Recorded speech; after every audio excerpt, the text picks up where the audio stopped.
বিসমিল্লাহির রহমানির রহিম। জৈনক ব্যক্তি থেকে বর্ণিত, তিনি বলেন, একদা আমরা কিছু ব্যবসায়ীর সাথে সমুদ্রে নৌকায় সফরে ছিলাম। হঠাৎ প্রচণ্ড সামুদ্রিক ঢেউ ও বাতাস আমাদের উপর আসলো। নৌকা ভীষণ হেলতে দুলতে লাগলো, ফলে আমরা খুব ভীত হয়ে পড়লাম। নৌকার এক প্রান্তে একজন লোক ছিলেন, তার পরিধানে ছিল একটি পশমি চাদর। একের পর এক ঢেউ নৌকাতে আঘাত হানতেছিল, এমনকি নৌকার ভিতরে পানি ঢুকতে লাগলো। এতে নৌকা ভারী হয়ে গেল। আমরা আমাদের জীবন ও সম্পদ থেকে নিরাশ হয়ে গেলাম। তখন ওই লোকটি নৌকা থেকে নেমে গেল এবং পানির ওপর দাঁড়িয়ে নামাজ পড়তে লাগলো। আমরা তাকে বললাম, হে আল্লাহর ওলি, আমাদের অবস্থা দেখুন। কিন্তু তিনি আমাদের দিকে ফিরে তাকালেন না। আমরা তাকে বললাম, সেই সত্তার শপথ যিনি আপনাকে তার ইবাদতের শক্তি দান করেছেন, আপনি আমাদের সাহায্য করুন এবং আমাদের অবস্থা প্রত্যক্ষ করুন। তখন তিনি আমাদের দিকে তাকালেন এবং বললেন, কি ব্যাপার? তিনি আমাদের যাবতীয় বিপদ সম্পর্কে অনবহিত ছিলেন। আমরা তাকে বললাম, আপনি কি নৌকার অবস্থা এবং ঢেউ ও তুফানের যে মুসিবতে নৌকা আক্রান্ত হয়েছে তা দেখেন নাই? তিনি আমাদেরকে বললেন, তোমরা আল্লাহর নৈকট্য অর্জন করো। আমরা তাকে বললাম, আমরা কিসের দ্বারা আল্লাহর নৈকট্য অর্জন করব?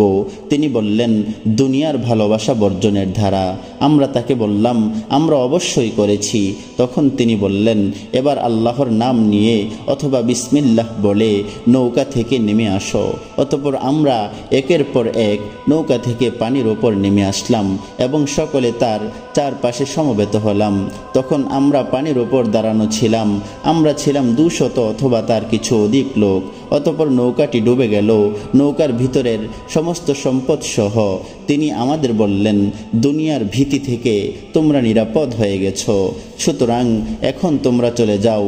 আমরা তাকে বললাম, আল্লাহর কসম দিয়ে আপনাকে আমরা জিজ্ঞেস করছি, আপনি কে? আল্লাহ আপনার প্রতি রহমত বর্ষণ করুন।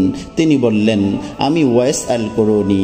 আমরা তাকে বললাম, নৌকাতে মদিনার গরিবদের জন্য কিছু সম্পদ ছিল। মিশরের এক ব্যক্তি তাদের জন্য তা পাঠিয়েছেন। তিনি বললেন, যদি আল্লাহ তাআলা তোমাদের কাছে তোমাদের সম্পদ ফিরিয়ে দেন, তোমরা কি তা মদিনার গরিবদের মাঝে বন্টন করবে? আমরা তাকে বললাম, হ্যাঁ। তখন তিনি পানির ওপর 2 রাকাত নামাজ পড়লেন, অতঃপর নিম্ন স্বরে দোয়া করলেন। ফলে নৌকাটি তার অভ্যন্তরস্থ সমস্ত সম্পদ সহ পানির ওপর ভেসে উঠল। তারপর আমরা তাতে আরোহণ করলাম এবং ওয়াইস আল কুরুনি রহমতুল্লাহি আলাইকে আমরা হারিয়ে ফেললাম। অতঃপর আমরা মদিনার দিকে সফর করলাম এবং আমরা আমাদের সম্পদ আমাদের ও মদিনাবাসীর মাঝে বন্টন করলাম। ফলে মদিনার কোনো ফকির বাকি থাকলো না। এ প্রিয় ভাই আমার, হে প্রিয় ভাই আমার, এ কারণেই এই পৃথিবীর ভিতরে জীবনের শুরু লগ্ন থেকে শেষ লগ্ন পর্যন্ত যতদিন বাঁচব আল্লাহ তাআলার উপরে ভরসা রাখব। মালিকের উপরে যদি আপনি আমি ভরসা রাখতে পারি, ইনশাআল্লাহ আমাদের জীবনে কোনো রকম বিপদ আসবে না। সমস্ত বিপদ থেকে মালিক আমাদেরকে উদ্ধার করবেন। এই কথাগুলো আমাদের বুঝার এবং এর উপরে আমল করার তৌফিক দান